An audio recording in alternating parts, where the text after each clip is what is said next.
Niekedy, keď si konečne dovolíme nastaviť hranice, nepríde úľavač, ale ticho. Ignorovanie, hnev, pasívna agresia. A práve vtedy máme chuť ustúpiť. Zláviť, ospravedlniť sa za niečo, čo vôbec nebolo nesprávne.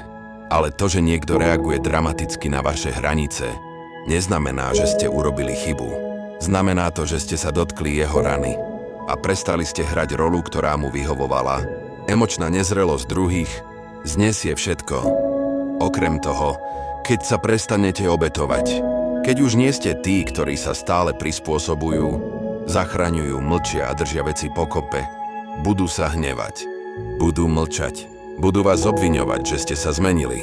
A pravda je, áno, zmenili ste sa, pretože ste konečne prestali obetovať svoj pokoj pre cudzie pohodlie.